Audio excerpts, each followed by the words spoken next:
Discipline and consistency separate the good from the great. Welcome to the Millionaire Woman Show, where we'll be discussing leadership, business, human potential, inspiring you to live rich from the inside out.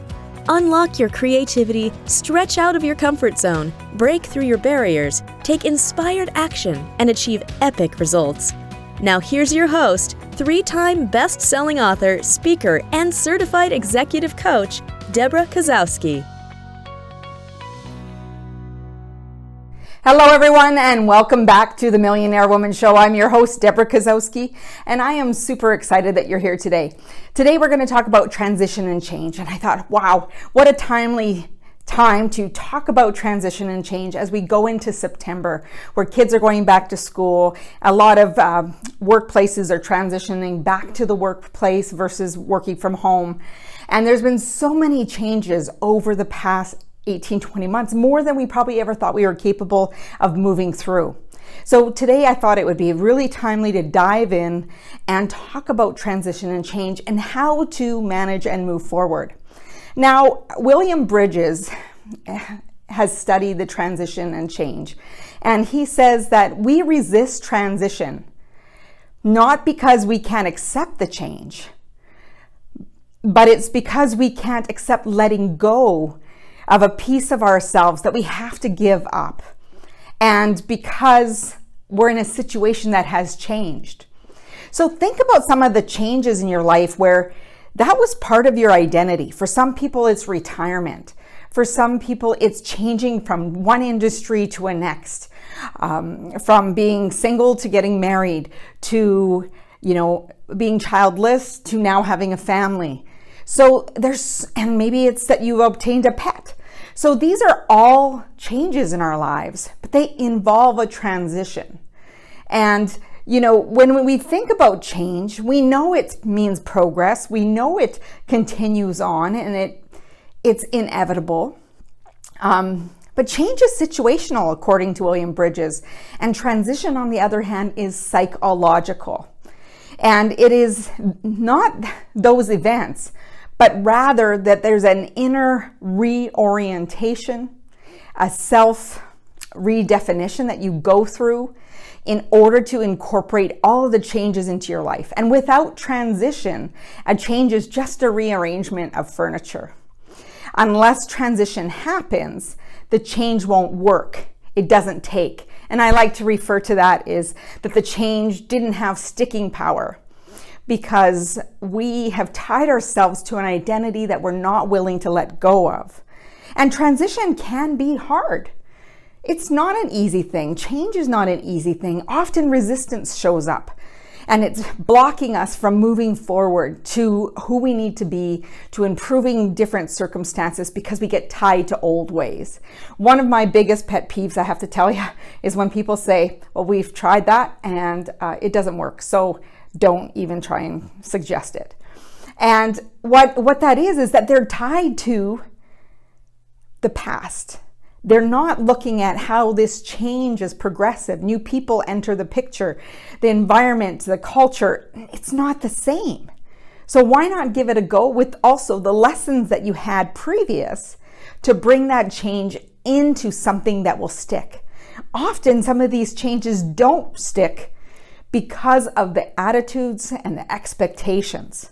Now, I have to tell you, I went through a recent big change myself. One of my kids has just moved out of home, went to university, and I won't tell you that I didn't have any tears, because I did. And I had to question myself as to where these tears were coming from. And is it a fear of loss? Is it a fear of inadequacy? Is it a fear of not being enough or showing up? And you know what? It had nothing to do with any of those things.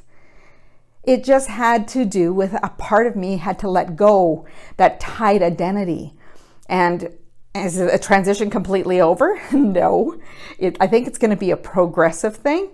But it will take some time to move through these changes. And thinking about some of the most subtle changes can trigger us in so many different ways that we don't even realize.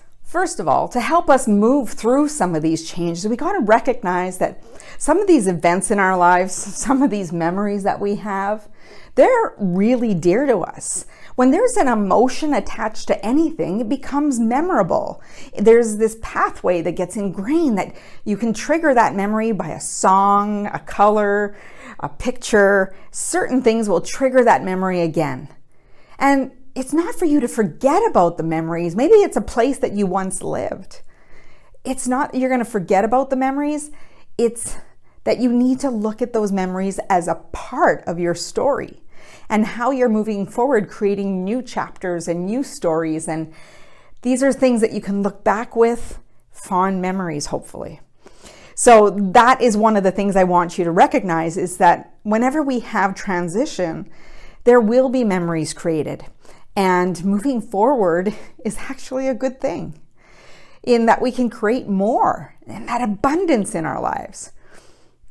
And not to see, change as threatening. And that's where that resistance comes in. We want to resist it, push it away, and lean and fight for the front. Whereas if we take a chance to lean back and say, what is life teaching me? Where is it that I want to go? What is it that I now can create for myself?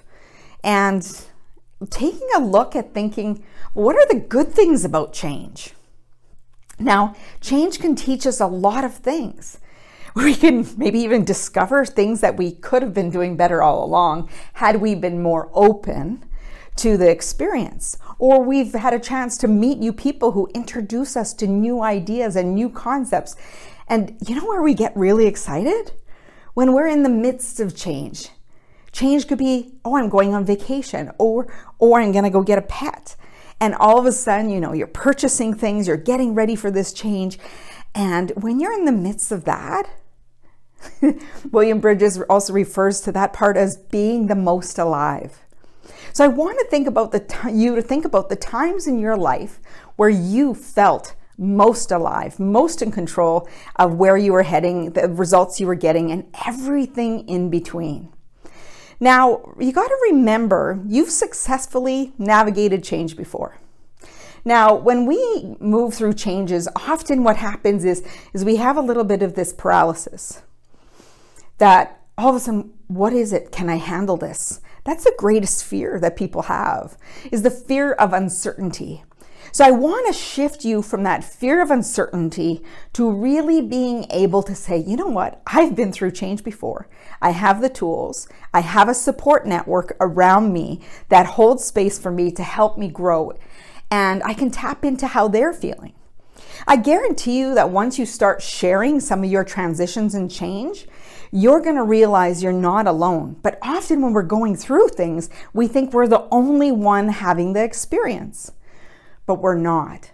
So knowing that you can push through, embrace the changes in front of you, recreating a new story, and thinking about, how do you want this story to unfold?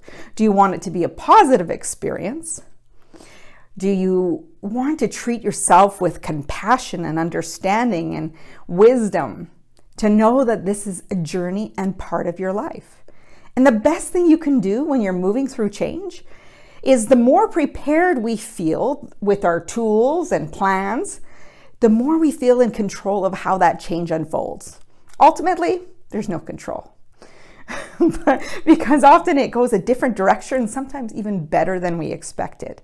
Because our plans, our vision, our preparation is based on what we currently know. And what you currently know might not be part of the story that you're heading into. So I really want you to challenge yourself as you move through changes to know that, again, you're not alone. You have a network of people around you. And also, when you prepare, you develop confidence, you have the competence to move through change. And you can tap into those tools and strategies that you have been before. And you're also going to be learning more along the way. I also want you to keep in mind that change is just a normal part of life. And that transition, that psychological part, is the part that we make these changes stronger. We make them impactful as we move through them.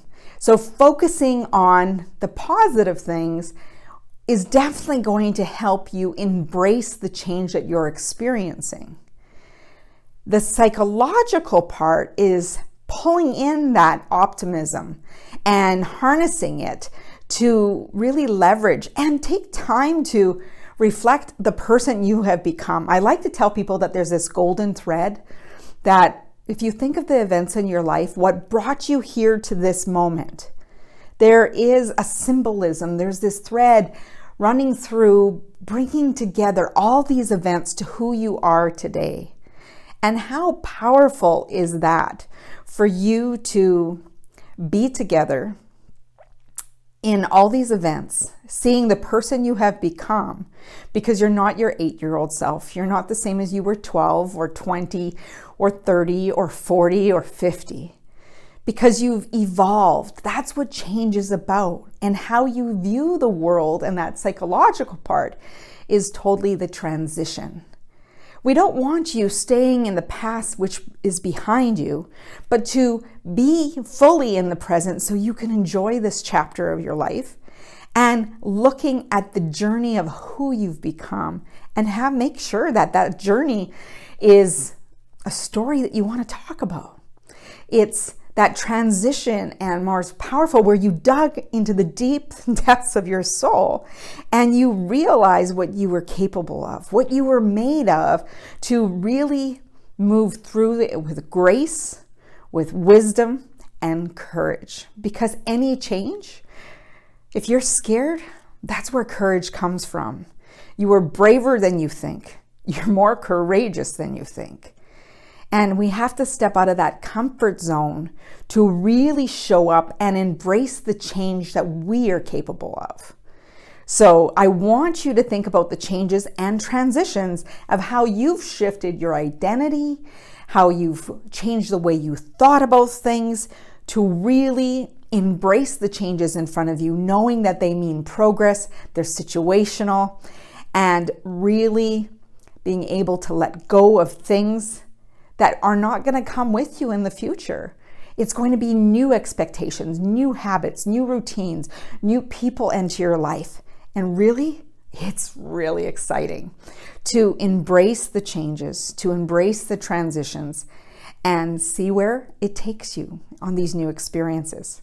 Thank you for joining me here on the Millionaire Woman Show. I hope that you go over to my website at www.debrakasowski.com, where you get your 3-part video series of making habits stick. And as Mahatma Gandhi said, be the change you wish to see in the world. Go out, make today great. Don't forget to hit the bell to subscribe to this channel and share it with your family and friends. If you're listening to us on podcasts, your favorite podcast player, please subscribe, rate, and review as well. Go out and make today great.